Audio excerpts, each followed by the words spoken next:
sabi nila, bakit ba malagi mo pinupuntahin sa isa? Ba't mo pinapupunta dyan laki? Alam niyo bakit?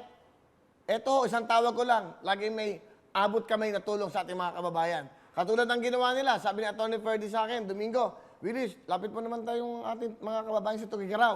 Hindi ba? Diyan sa Tugigaraw. At tinawagan kita ng maga, I was not expecting na gagawin mo kagad yun ng isang araw lang.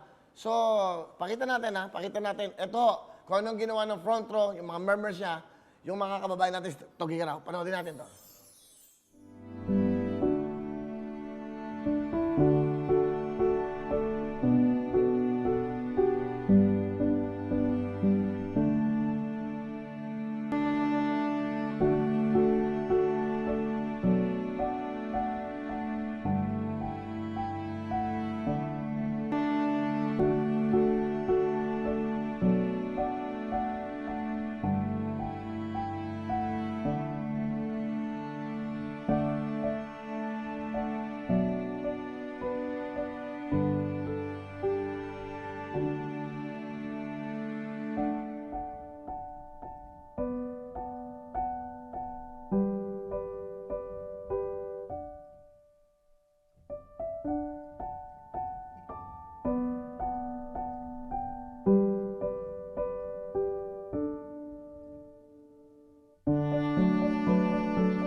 Yung front row, we will recover in due time.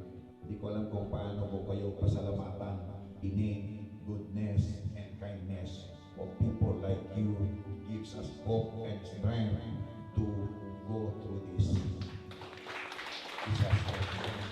Bawat mahirap, was from no care.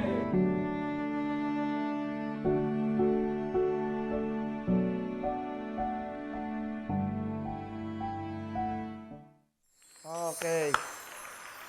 Pasasalamatan din natin yung mga members nyo, no? Yung mga nagbabalot at yung mga nag-distribute yan. Lahat po ng mga volunteers natin, especially mga front row members, front row leaders, simula dito sa office namin sa front row QC, dyan na po kami nag-repack, nag-bitbit, naglagay sa truck, hanggang sumama po hanggang Isabela, Cagayan, lagpas 10 oras. Yung nakita niyong video, Kuya Will, hindi lang isang araw yun. Halos 5 araw po yan. Nandun sila lahat? Opo. Una sa Isabela, dumaan sila sa Kawayan, sabay dumating sila sa Cagayan. 20 barangays po sa Cagayan ang pinuntahan nila. Natanong ko lang, ikaw, may front row ka, saka si RS, saka yung mga... Bakit nyo ginagawa to? Alam mo kuya, matagal na itong ginagawa ng front row kasi naniniwala kami na blessed yung front row. Kaya binabalik namin sa mga sumuporta sa amin, sa mga kababayan natin, lahat ng blessings na binigay ni God sa atin. So, simula 2009, panahon ng Ondoy, 2013, Yolanda, hanggang yung mga sumunod po, mga calamities, Pasko, or mga education, mga charities, mga binild na church, scholarship sa mga bata, OFW. Saka mga eskwelahan. Mga eskwelahan. Ngayon po, Pagawa nagtayo tayo ng mga schools. Sa Baguio, Baguio, Taguig, Manila, Pasig, Cebu, Camotes Island, Tondo, Tarlac, Pampanga, yan, naglalagay po tayo ng mga eskwelahan yan. So, ang tulong po ng front row, hindi lang po dito sa Maynila, pero sa buong Pilipinas po. Ang galing. Galing, no? Nakakatuwa kasi, kaya ako tinawagan, sabi ko, kailangan makita ng tao yung ginagawa nyo. Kasi, pag hindi kayo napapanood, akala wala tayong ginagawa. Dapat nalalaman ng mga kababayan natin yan. It's a good thing. Saka sila nagbibigay ng 10,000, dinadagdagan ko para maging 20.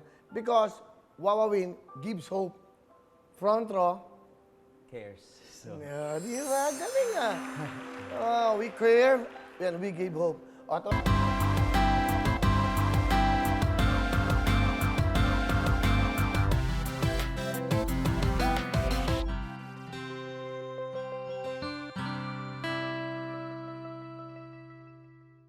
Hello everyone! Mga kapuso, Donita knows. Nagustuhan niyo ba ang video na to? Marami pang hinanda para sa inyong lahat. Kaya mag-subscribe lang sa official YouTube channel ng Wowowin. Don't forget to hit the bell button para lagi kayong updated.